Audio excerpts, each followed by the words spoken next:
Speak to most people who have followed Manchester United over the last few years, and you can expect to hear similar things. That the club has deep-rooted structural problems which have developed since the Glazers took over in 2005, and that these problems have made it almost impossible for managers to succeed to the level expected at Old Trafford, despite the eye-watering sums that have been spent in the years since Sir Alex Ferguson's retirement.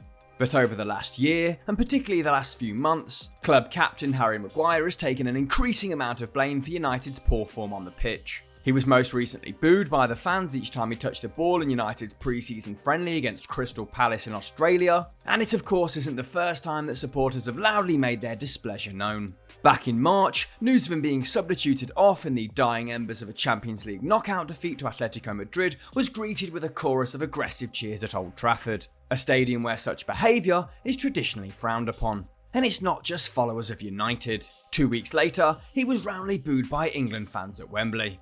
And then of course there's online abuse. A recent study by Ofcom and the Alan Turing Institute found that between August 2021 and January 2022, Maguire was one of 2 Premier League players to receive the most abusive tweets, with Cristiano Ronaldo the only professional to receive more. It must also be noted that the Portuguese forward's immeasurable online presence, with 102.7 million Twitter followers, compared to Maguire's 1.9 million, means it's almost inevitable he would garner more hate on the platform. Whereas 2.2% of the tweets Ronaldo received were abusive, Maguire faced people's ire in almost 15% of tweets sent to him, a far higher proportion than any of the other players found to have been sent the most hateful messages.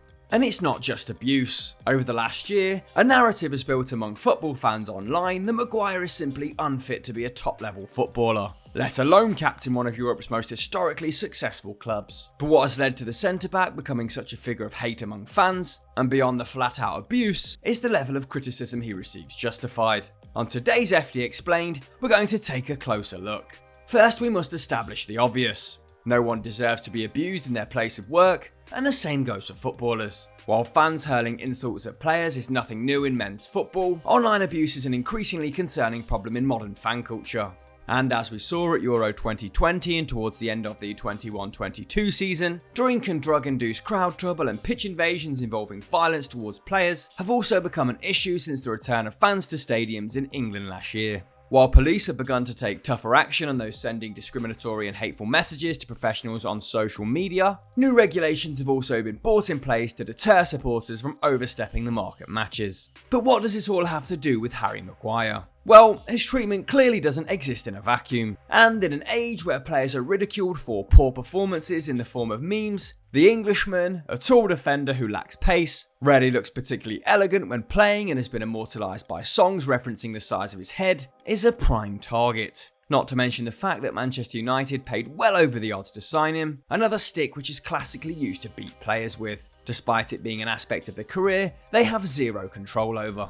And on a platform like Twitter, where the loudest, most outrageous opinions tend to gain traction in the algorithm, the idea of Maguire being a terrible footballer has become increasingly prevalent, even if it's often exaggerated. Of course, the evidence suggests otherwise. He's made almost 500 career appearances, been almost ever present in the Premier League over the last 6 years, and played a key role for his country in 2 impressive campaigns at major tournaments. But in an age of constant agendas and absolutism, players are increasingly presented as either GOATs or entirely useless by fans. It simply isn't an argument we need to engage with any longer. However, as Manchester United's captain, Maguire is the team's spokesperson and main representative, and given just how bad the side has performed over the last 12 months, it was inevitable he was going to bear at least a portion of the blame. And something that's undeniable, even for the player himself, is that he's personally endured the worst form of his career in that time. Reflecting on his 21-22 campaign, the 29-year-old recently said, "As an individual, I didn't play well, and as a team, we certainly didn't play well. You're never going to have every year where it's plain sailing, and you don't have any difficulties." Of course, this is putting it mildly, especially given the disastrous manner in which he and his teammates have started the 22-23 season under new coach Ten Hag. According to analytics company Instat, Maguire made 16 errors that led to goals in all competitions up to the end of April last term. Without access to their wider stats base, it's hard to make comparisons with other players in this metric, especially given the United captain was deemed to have made just 1 error leading to a goal, according to the Premier League's official figures. which are clearly more strict when deeming what an error leading to a goal is. Nevertheless, we're more inclined to go with Instats logic, as it's clear he did cost his side on several occasions last term. Whether it was pushing up to tackle Wout Weghorst, only to get turned by him and caught out of position in the build-up, to Jay Rodriguez's equaliser in United's 1-1 draw with Burnley, or making multiple costly mistakes in their 4-2 loss to Leicester earlier in the campaign. A few of the so-called errors they specify are a little harsh. For example, João Felix's headed goal against United in the Champions League, which was more the result of an excellent cross that evaded Raphael Varane first. But there is a strong case for the majority of them, and regardless of what you think is the true number, a centre-back of his experience shouldn't be making mistakes with such frequency. There was a clear decline in other aspects of his game too. Whereas in 2021, he contested 5.5 aerial duels a match, winning 4.3 of them with a 78% success rate, he contested just 4.9 the following campaign, and won a fewer proportion of them too. His reduced presence in the air hurt the Red Devils in attack too, with only relegated Norwich and Watford scoring fewer goals than them from set pieces. Another area where Maguire was most trusted before was in his ability to bring the ball out from the back, and was the reason why until recently he was used as a left-sided centre-back despite being right-footed. But this also took a knock. In 2021, he made 5.9 progressive carries per 90, and carried the ball towards goal 190 yards a match on average, a figure only beaten in the United squad by Nemanja Matic, who made just 12 starts all season. In 21-22, his progressive carries fell to 4 per 90, while he advanced with the ball just 140 yards a game, a figure that ranked him 6th in the squad. His passes into the final third also fell from 5.8 to 4.5 a match. So, while he became a bigger liability in defence, the United captain was also a lot less influential in build-up play than in the past. But it's difficult to look at Maguire's form over the last 12 months in isolation, as there's almost no players in the United squad who can claim to have been particularly good in that time. We could just as easily dedicate a video to the declining performances of Luke Shaw, Marcus Rashford and Bruno Fernandes, to name just a few. Clearly, this is a team-wide issue, derived from a lack of cohesive tactical planning. The side has been coached by 3 different managers with 3 different ways of playing over the last year, and in each case, the defensive structure of the team has been inadequate. Last term, United ranked 4th bottom of the league for pressures in the final third, dropping from 5th best the previous season. With the forward line not effective at winning back possession and often reluctant to track back, the midfield, which has been without a top-class defensive presence for a number of years, is left horribly exposed. When the Red Devils defended in a mid to low block in their first 2 years under Ole Gunnar Solskjaer, this was less of a problem, with the side less susceptible to counter-attacks and with less space between the lines for the opposition to work in. But since last year, they've become a lot more open, and Maguire has felt the need to compensate as a result, coming out of position to close players down who should otherwise have already been dealt with, cue mistakes and being caught way out of position.